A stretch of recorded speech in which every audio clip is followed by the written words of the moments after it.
Good morning. Welcome to Morning Matters at 10. My name is Paul Meyert. I'll be your host today. Morning Matters at 10 is part of the Acts 17 Accord, a ministry dedicated to preparing God's people to live righteous, spirit-filled lives to the end of the age.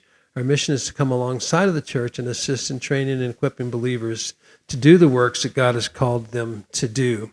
Today, we're going to start a new series here. So we're going to talk about the most important question in the world. There's really two of them that need to be known. Number one, does God exist? Secondly, what is God like? Now, understand that when we go through some of these things, if you're a believer, you probably already have your views and understandings of it. But I think it's important that people understand why they believe it. You may already believe and have great faith in God and a great relationship, but God wants you to know why you believe, and that's my goal.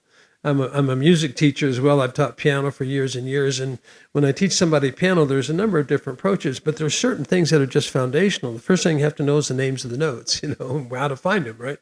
You can just sit out and play things, and that's okay too, but eventually you need to know where C is, where F is, where A is.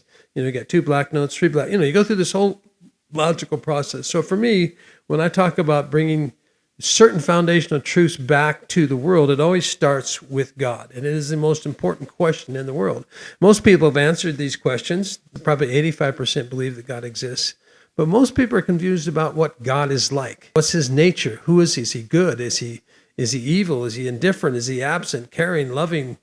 Neil deGrasse Tyson, a famous astrophysicist, once said, well, I believe that I could see myself running to the gray-haired man in the sky, of God of order and beauty, but not the one who killed the Philistines and can't protect his creation from tornadoes and earthquakes and things of that. So this is his view of God. He may believe in a God, he's not committed one way or the other, but he's open to the idea of God, that he wants to define what God is like. We have to first answer, does God exist? So everything begins with God. His existence and his nature are the most important questions we can ever answer. And if we get those things right, then a lot of things are going to start falling into place. The answer to these questions cannot be provided by religion or science. This may be a surprise to you, especially the scientists, but even religious people. You cannot prove God's existence. I cannot prove as an absolute scientific fact that God exists, because it's not a scientific question. Neither science nor religion can prove that God exists. In fact, the question is not a religious or scientific question. It is philosophical. Atheists, agnostics, educational elites, and religious leaders often misunderstand the difference between science and philosophy, between philosophy and religion, and between religion and a personal relationship with the Creator, which I will just say to you today, that is the purpose for your existence, is to know God. It's the most important thing in your life ever. It is commonly believed that science and scientists are smarter and better than religion and religious leaders. Scientists are put on this pedestal as wonderful people. Well, remember, scientists invented the atom bomb. Scientists and Nazi scientists, all kinds of experiments. People have done lots of things in the name of science that are not good. Every weapon created by mankind was made by a scientist or an engineer or someone of that nature. So it's not about better one or the other. Lots of bad things have been done by lots of bad people. They believe that science can unlock the secrets to the existence of the universe and all living things. However, neither science nor scientists can prove or disprove the existence of the Creator. They just can't do it. They have personal opinions like everyone else, and they may discover how the universe was created. It's conceivable it was created by the Big Bang. I don't believe that, but it's conceivable. But it cannot prove the who or why of creation.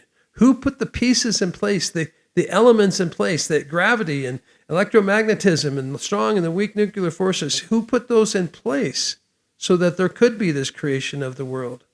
Recently, Michio Kaku, a famed co-inventor of the string theory, admitted that science cannot prove or disprove the existence of God. He says, my own point of view is that you can neither prove nor disprove the existence of God. Let me just put that on the screen for you. Okay? He says, my own point of view is that you can neither prove nor disprove the existence of God. Science is based on what is testable, reproducible, and falsifiable. That's called science. However, there are certain things that are not testable, not reproducible, and not falsifiable, and that would include the existence of God. Now understand this, belief in the Creator does not make a person religious or moral. It is simply a rational, philosophical explanation for the existence of the universe and all living things. Being religious does not make you better than someone who doesn't believe, or that your political and social views are correct. It's simply a philosophy. It doesn't change how you behave at all. On the other hand, to deny the existence of a creator does not mean that you are intellectually superior to those who do believe. Not believing does not mean you're more objective and smarter than those who believe. It only means that you have no explanation for the cause of the Big Bang, the multiverse, or how matter came into being. You must feign indifference and assume a magical beginning for all things. You have no explanation other than it always existed. That's irrational. Knowing the Creator and having a relationship with Him again is the goal. Assuming a Creator exists and is all-powerful, loving, and cares about us, you may want to consider getting to know this person. I would say this to every human being on the face of the earth. If you had any idea what God was really like, and you weren't confused by science and religion and philosophy and all the things that people have done in history, you would lose everything you have. You would run directly into the arms of God and just worship Him and want to be with Him. He's a great God. He's very good. Anyway, if you get hung up on science, philosophy, or religion, you've missed the point. You're not asking the right questions. You're not solving things that need to be solved. You must decide. This is the final question. This is the real question we have to answer. You must decide philosophically, what is the best explanation for the existence of the heavens and earth and all living things? It's a decision that you have to make. And you can argue one way or the other, but that's what you're asking. You're not asking are the Baptists right, or the Catholics, or the Buddhists, or none of those. That's not the question. Is science right? It doesn't matter. It's not the question. Science can't do it. So, can we be sure God exists? I say yes. In fact, it's a pretty simple question and answer. You don't need a degree from Harvard. You don't need to be a scientist. You don't need to be a pastor or a religious leader. In fact, most people have it right. They believe God exists. The existence of God is an axiom. It's a self-evident truth. The universe is either caused or uncaused. Carl Sagan, the late Carl Sagan, said, well, what we know about the laws of physics now, there was absolutely nothing for God to do. Really? Somehow those laws of physics came into being on their own? They're still entities. They're still beliefs. They're still structures. It had to come from somewhere. There was everything for God to do. He just did it all before you got on the scene, Carl. He did it before we were all here. We don't know. We can't see what He did. All we can see is the fact that He did it. We can't see how He did it, but we can just see the fact that it's done. Question is, ultimately, the universe is either caused or uncaused. And I think an uncaused universe is irrational. You can ask, where's the evidence for a creator? Look outside. The heavens, look at your body. Look outside, look around you. The heavens and the earth and all living things are the evidence for a creator. They're not evidence that He created right now, that He's creating right now. They're evidence that He created in the past. The car in my driveway is evidence that somebody in Detroit built that car. There was a machine. It could have been a robot. It could have been people, a combination of things. Somebody got the metal together. They melted it. They shaped it. They did all of the things to make a car, all the electrical wires, everything that's there. All of that was put together. That's evidence of a car creator. Now, it's not creation in the same sense because it didn't come from nothing. They took the elements that were already on the earth and they had the intelligence to do that. And that's great. I'm glad they made a car. I like driving rather than walking. Point of it is, though, it was made by someone. The car is evidence of its creation. The same thing is true of everything on the face of the earth. Everything was made. Even if you can't see how it was made or if you can't see its purpose, it was still created. The existence of the Creator is the only rational explanation for the existence of matter, which the heavens and earth and all life forms are made of. So why do people really disagree? What is it that people disagree with? Why don't they believe in God? Now, there's lots of reasons. And personal suffering, unanswered prayers, abuse from religious leaders, the truth of science. Science says there's not God, so I believe there's not God. I can explain the universe without God. No, you can't. You can explain a process, but you can't explain God. Or you can't explain the universe itself.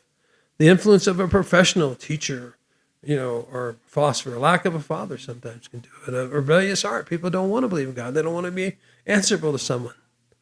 I had a experience a number of years ago. I was in the sauna, and I'm a big hot sauna person. I like to go into the sauna. I like it when it's 200 degrees, and I've gotten to the point where I can stay there a long time.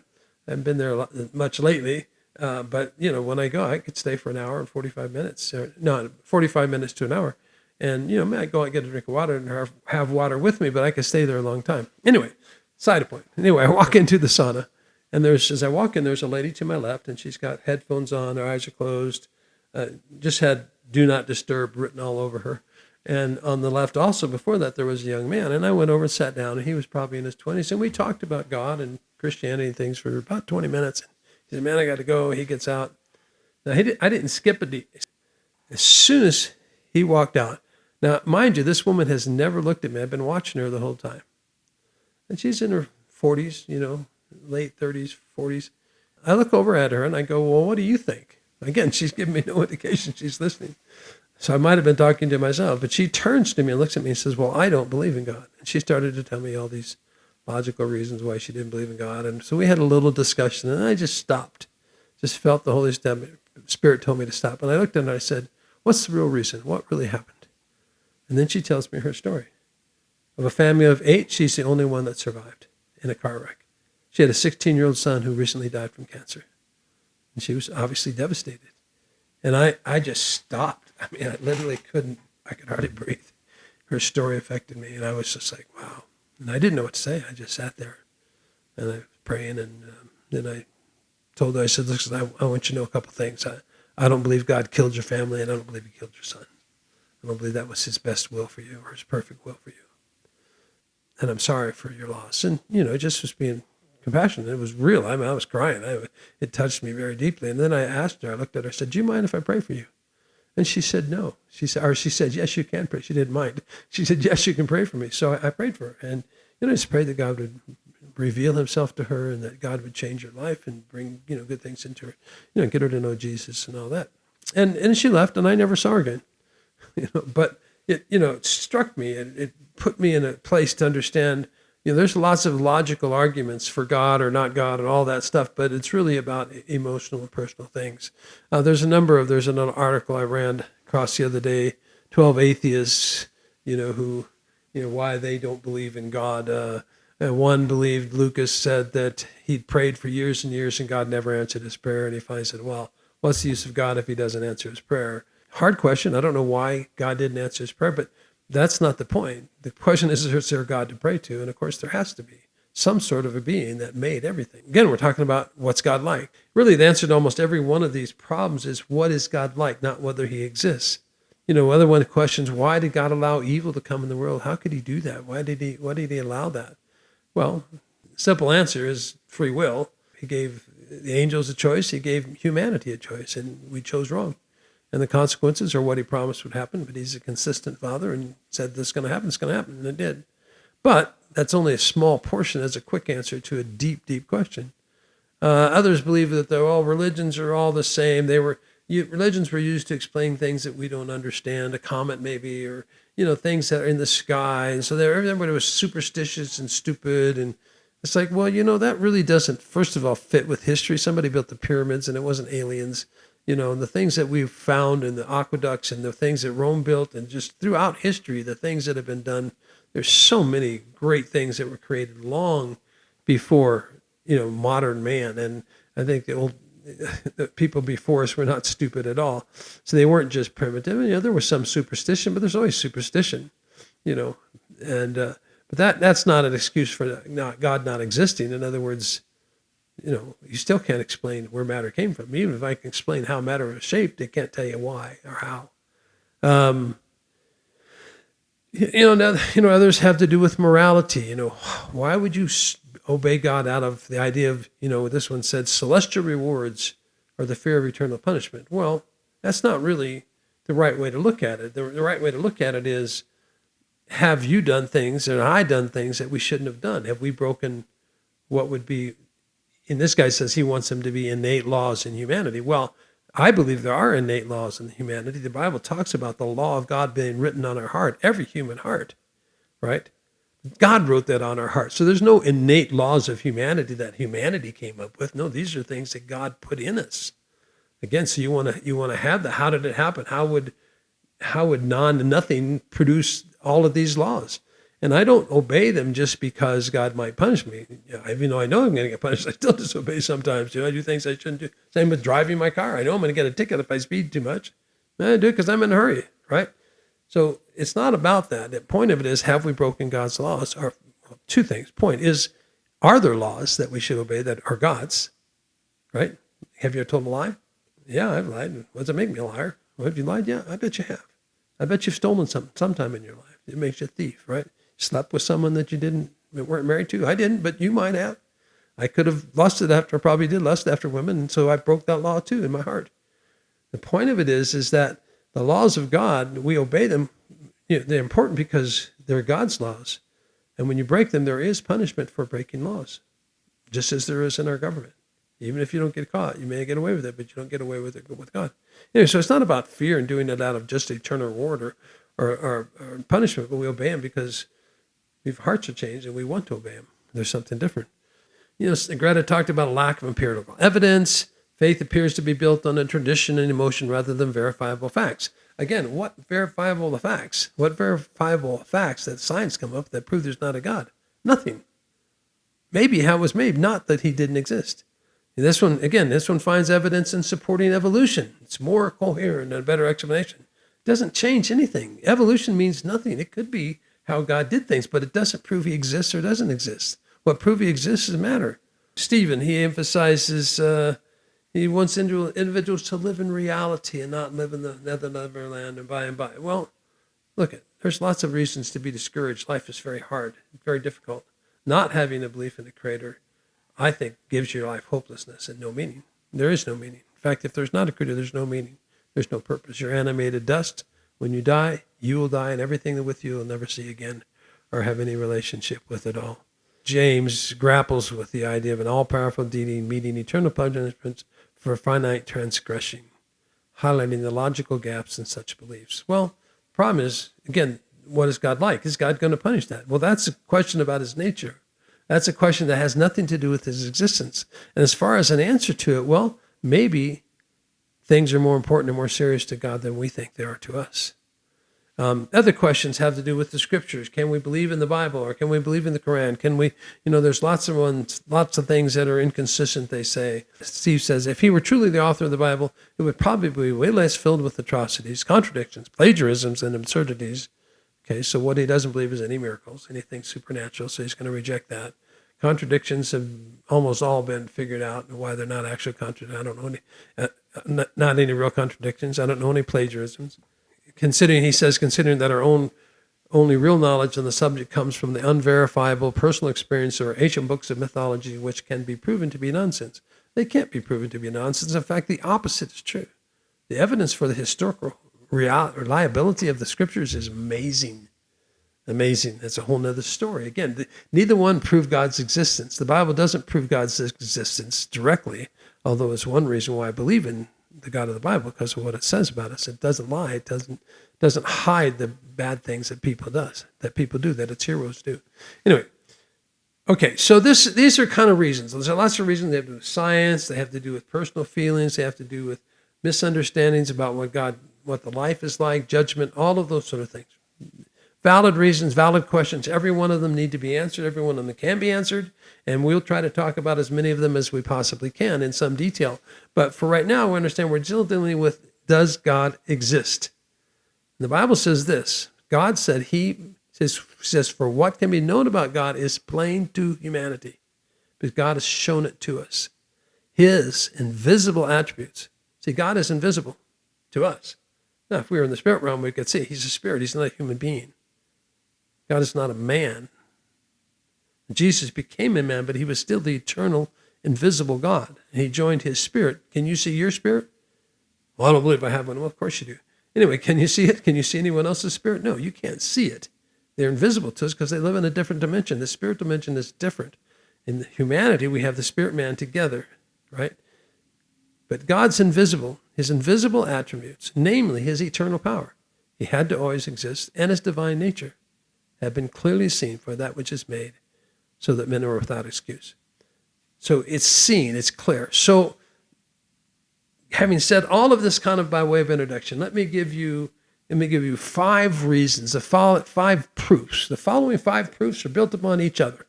They're combined, they are irrefutable proof of God's existence. I believe this, that there are 5 things that show us that a creator must exist, and what to some degree, it's like in how all of life fits together around the idea of God. Evidence number one. Now, we've talked about this already several times. I'm going to say it again.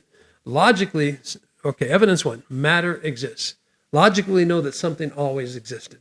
If there was ever nothing, there would always be nothing. Imagine there is no creator, no matter, no pre-atomic materials, no forces, quarks, particulates, nothing, absolutely nothingness. If that condition, no creator, nothing, there's nothing. If this condition ever existed, there would never be anything. Nothingness cannot produce something. Can't produce anything. If there's nothing, there's always nothing.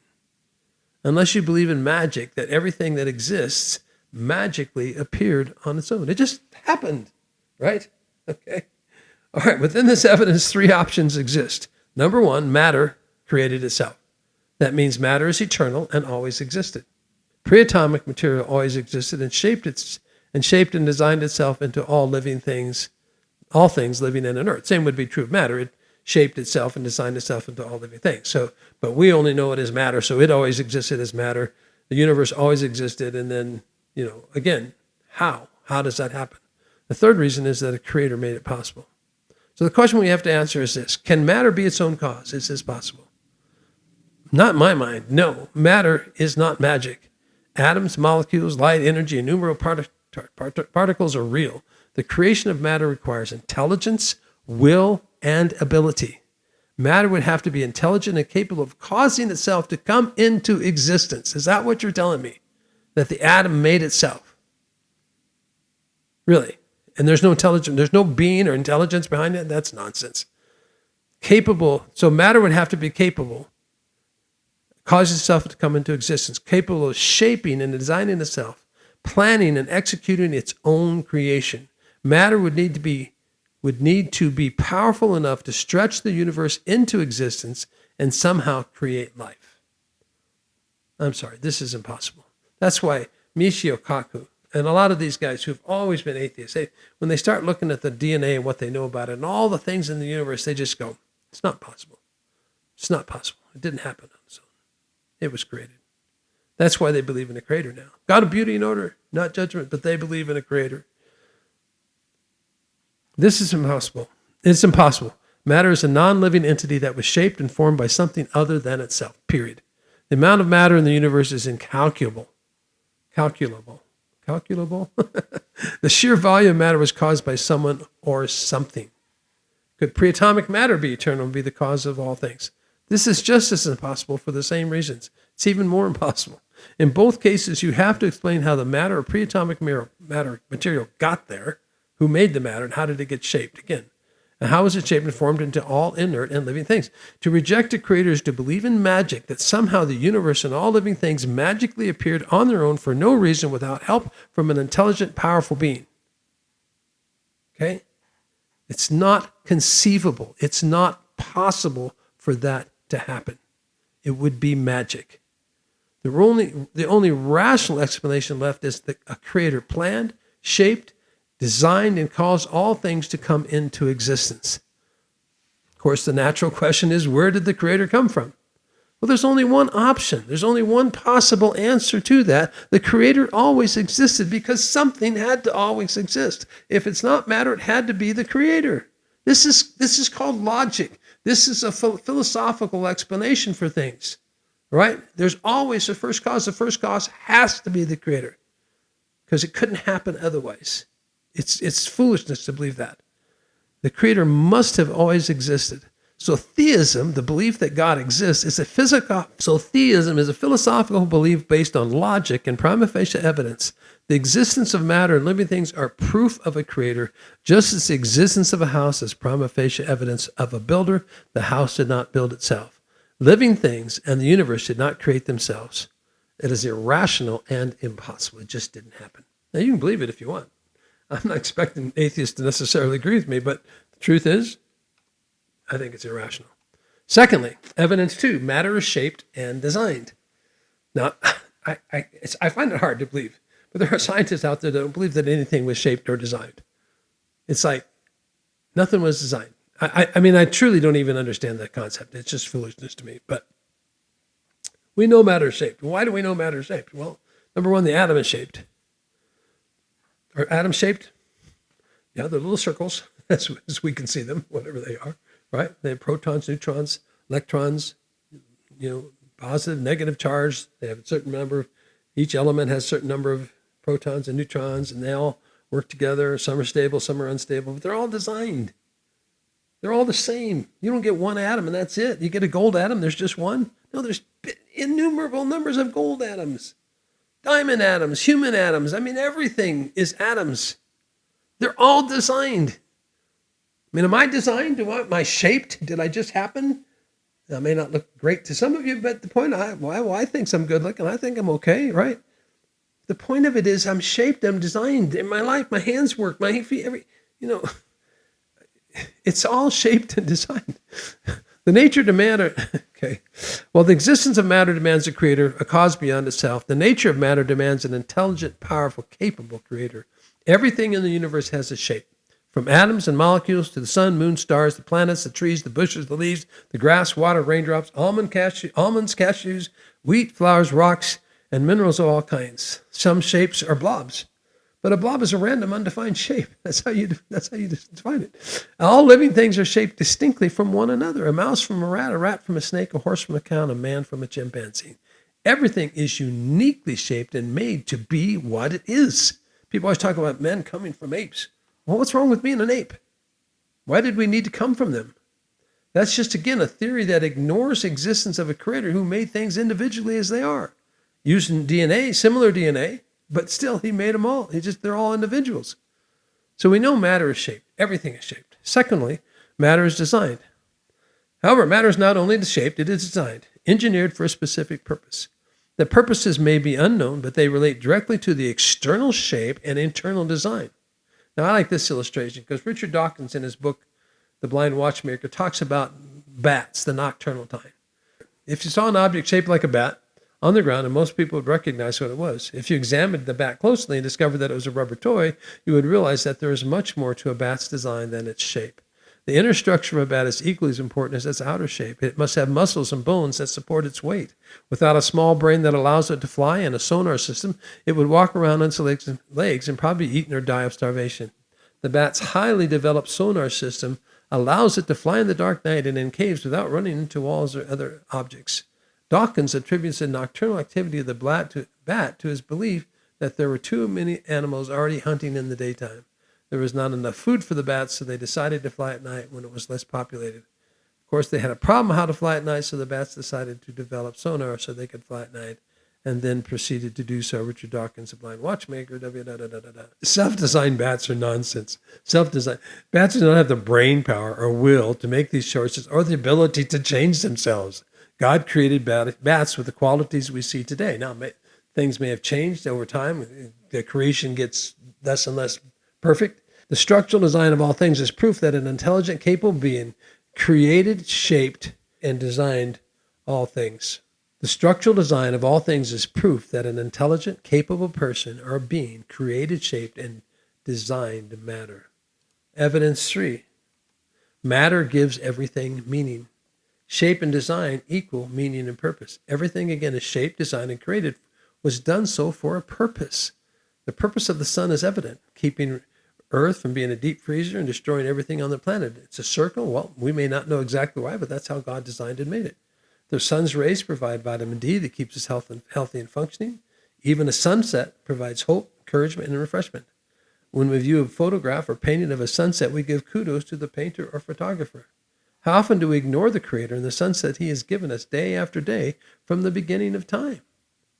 Every invention built by human hands was designed with a purpose in mind. It is illogical that all of the amazing, highly structured things on earth could exist without the specific involvement of a creator. I have an invention. I have a cart that I made. It's called a beach cart. It has specific designs. Everything about it is detailed, and it was designed.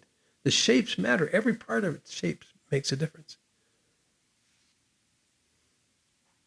Vacuum cleaners. This is my great example, one of my favorite examples. They're ugly and odd-looking, but they are shaped, designed, and have a very specific purpose. Now, the new ones, the little ones that roll around the floor, those are better designed. They're cooler, they're easier to use. You don't have to walk around and do it. They do it for you. But they're still just a vacuum cleaner with a very specific purpose. No sane human being would suggest that they shaped, designed, and created themselves. Yet this is exactly what atheistic science is telling you about the universe.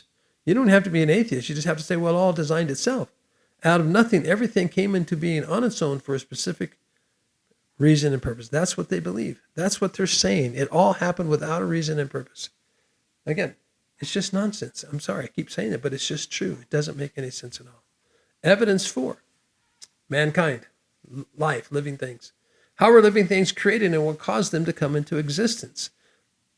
This question takes us back to, where did matter come from on steroids? Not only do we have just inert dirt, right, or gypsum, which is amazing stuff anyway. Isn't it? God made gypsum. We built our walls out of it, clay, all the things that gave us. The creation of life is far more complex and complicated than simple matter. Now, again, if you talk to a scientist or an atheist, and they'll atheistic scientists, they'll give you this thing that, well, like Richard Dawkins says, we don't, because he doesn't believe in a creator.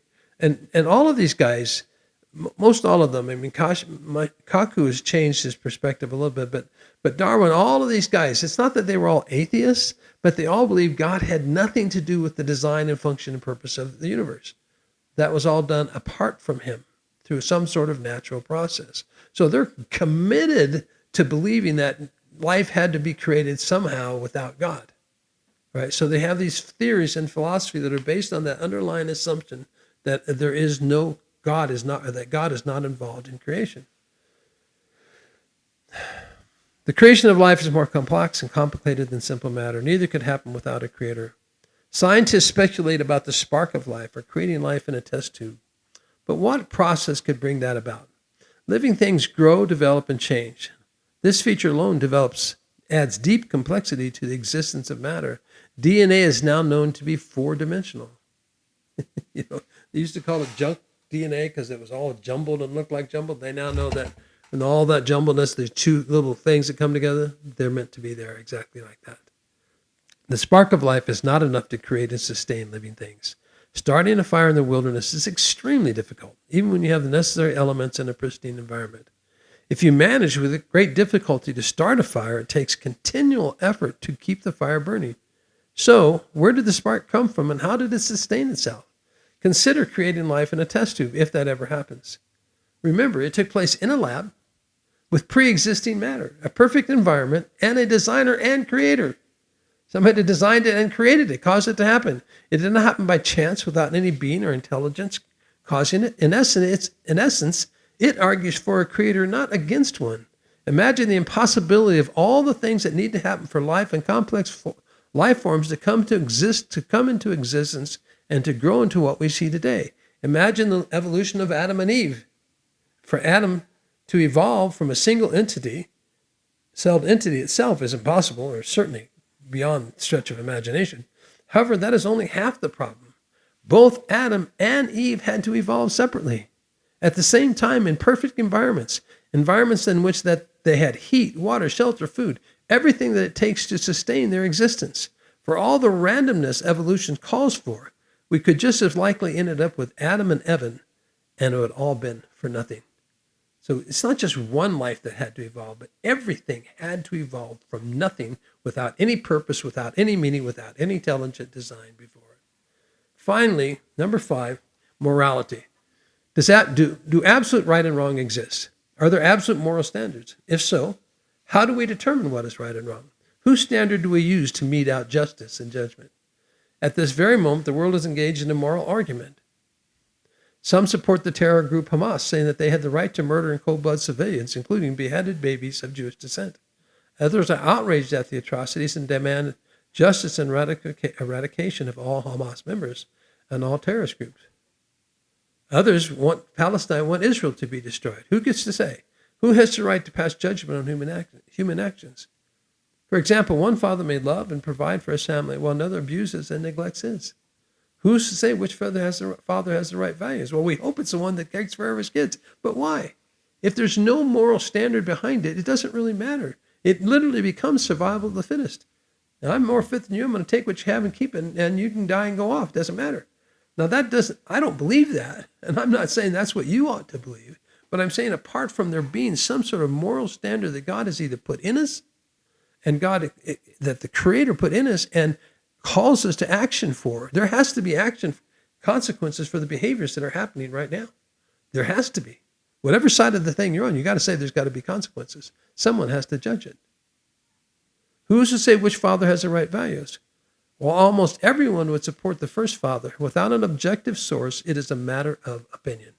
Relativism says there's no absolute truth. Atheistic evolution removes any actual basis for truth. Michael Ruse, a noted agnostic philosopher of science, said, the position of the modern evolution is that morality is a biological adaptation no less than our hands and feet and teeth. Considered as a rationally justifiable set of claims about an objective something, ethics is illusory. I appreciate that when somebody says, love thy neighbor as thyself, they think they're referring. Slow down. I appreciate that when somebody says, love thy neighbor as thyself, they think they are referring above and beyond themselves. Nevertheless, such reference is truly without foundation. Morality is just an aid to survival and reproduction, and any deeper meaning is illusory. I think he's right. Apart from a creator who made and owns everything. Apart from a creator who made and owns everything, he is correct. The only objective basis for morality must come from the one who made the laws on which the universe operates. Gravity is not personal. Jump off a building and see what happens. The law of impact will take over. Not just the laws of nature, but the laws of human interaction. If all actions are equal and merit the same reward, and our actions have no consequences, then life is without meaning. Who then determines the laws and constructs meant to rule our societies? Murder, theft, adultery, pedophilia, assault? Apart from a creator, there can be no objective morality. An atheist can live a relatively moral life. It just means that apart from a lawgiver and judge, he has no reason to do so. Now, what I think it's important to just touch on that just a little bit more. I know many Christians I don't consider they call themselves Christians, that I like their behavior. I've known many that had some really bad behaviors, right? I've known just normal people that have really bad behaviors. I've known normal people that aren't religious that have good behaviors. I know atheists that have good behaviors. I had a conversation at a book fair when I was selling my original book on creationism, and there was this guy there who was a former Christian. He was now an atheist, but he was selling at a Christian book fair. Anyway, that's fine. So he's selling his wares. He's doing this. So we're next to each other. So we had this long conversation. We talked for about 3 hours. So we wasn't necessarily a lot of people around all the time, but in and out of conversations with others, we talked with each other. And I was making the point with him. I said, look, he grew up in a Christian home, and he thinks somehow that he has these morals because he just has them. And I finally was able to show to him, and I think it's true, all of his morality, all the good things that he does came from his Christian upbringing. It all comes from there. The Judeo-Christian ethic is the ethic that really rules most of the world, and it's a good ethic. It's very good. It answers most questions, not all, but most of them. So I'm not saying that morality can't exist among atheists. Of course they can be moral, at least as far as it goes until you get into the law of the Torah, the Ten Commandments. They're not going to obey the first 4 commandments, 3 commandments, about know the gods before me and honor God first of all. But, they can not steal. They don't have to be thieves. They don't have to be murderers. They don't have to be adulterers. They don't have to be, any of those things. They don't have to be coveters. They can behave well. I'm not saying that. That has nothing to do with it. The whole point is there an objective standard by which we are going to be judged? Now, I ask you this question. As a believer or non-believer, do you look forward to being judged? And just think about that answer for a minute. And I'm going to say to you, most people say, no, I don't want to be judged. And then I ask them, well, do you ever judge others? Well, of course, yeah. I go to a restaurant, they don't serve me right, I'm never going back, right? We judge all the time. Our people around us, how they look at us, what they say, the conversation. We're constantly judging. And I say, you don't want to be judged? And I go, that's not true. You do want to be judged. But what you want to be judged at is a good person. You don't want people to think you're a bad father or a mother. You want them to think that you're really good. You're a baseball player, you want them to think that you're great and you're very kind and you sign a lot of autographs, all the stuff that a good guy does, right? You want everybody to think that you're good. But understand, to have a judgment of somebody being good, you have to have a judgment of something bad. There has to be a standard by which we judge things. That standard happens to be the 10 Commandments. Thou shalt not steal. Thou shalt not murder. You You're to love your father and mother, honor your father and mother. You're to honor God. You're not to commit adultery. You're to be faithful to your spouse. Those are things that, all these things, all of the moral law written in the Torah are things that are great for humanity. The simple basic commandments are what literally keep the world from falling apart. Imagine if people say, why does God allow evil? Well, because he allowed us. Think of what happened if every human being on earth obeyed just the 10 commandments. And that doesn't mean they had their own religion, but everyone worshiped the creator of the universe, the God of Adam, Abraham, Isaac, and Jacob. Everyone worshiped him. Wouldn't have any religious wars. We'd all be following him. It would totally change most of our life. And so it's important that we understand, that there's judgment. Judgment is part of life. Without judgment, there's no meaning. If someone could kill my daughter or my wife or my friend, and there's no consequences for it, then their life didn't mean anything. You don't like eternal punishment, but what do you do? How do you do when you've taken away someone's eternal existence? You think there's no punishment for that? God is going to judge the world. And we need to understand that. We need to be prepared for that. We need to recognize our own hearts, what's inside of us. So what causes me to not believe in God? Maybe you had lots of bad things happen. I guarantee you that the best thing you could do, no matter how many bad things have happened to you, is to come to God and let him heal you and take care of you. Because he does intervene in our lives. He intervenes through people, but he also intervenes in your spirit to spirit. He talks to you. Well, listen, I hope that you've enjoyed this today. If you do, you can subscribe, like, follow us on Facebook, Twitter, Instagram, wherever you find us. You can also watch this on our website on the live stream. You go to the live stream and there's a copy of it there. I thought I would end today. I'm going to play a song for you. This is a song I wrote a number of years ago. It's called Adonai Jehovah, and it just talks about creation and about God. I hope that you'll like this. I'll come back real quickly at the end and sign off. So here we go with Adonai Jehovah.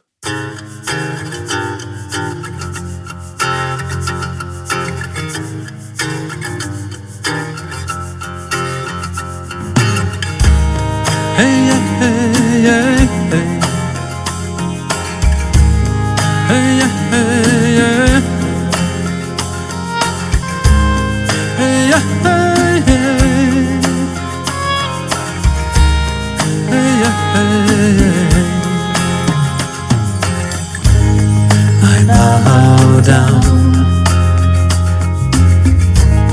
before your throne. You are my God. You are my King. Who is like you, Lord?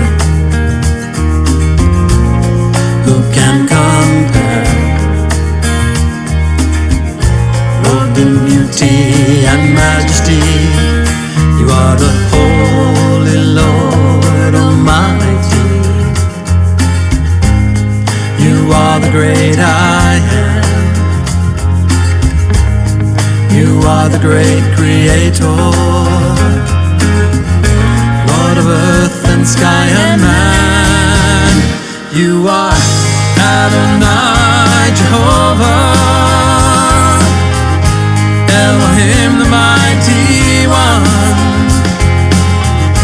Alpha and Omega, the beginning and the end. Hey, hey, hey, hey, hey, hey. I wait for you. You are my life. I need to hear the things you say. Who is like you, Lord? Who can compare? Robed in beauty and majesty, you are the Holy Lord Almighty. You are the great I am. You are the great Creator, Lord Lord of earth and sky and man. You are Adonai Jehovah, Elohim the mighty one,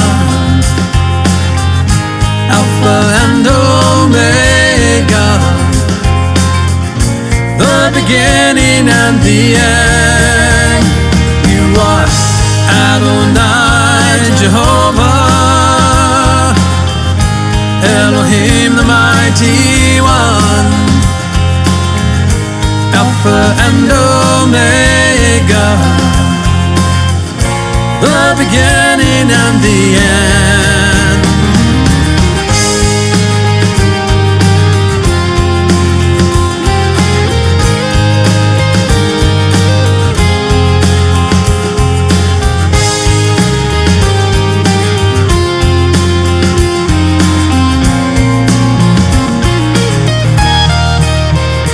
You are Adonai Jehovah,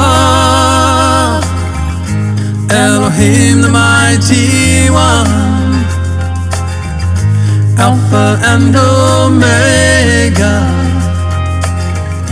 the beginning and the end. Hey, yeah, hey, yeah.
All right. Well, thanks for joining us today. I got my grandson Jonah here. And just thanks for joining us. Hope you enjoyed it. Please let us know. Like us and follow us. God bless you. You have a great day. And we'll see you next Monday. We meet every Monday at 10 a.m. And at the same time, the show's available to be seen in a number of different places. Anyway, you have a great day. God bless. Take care.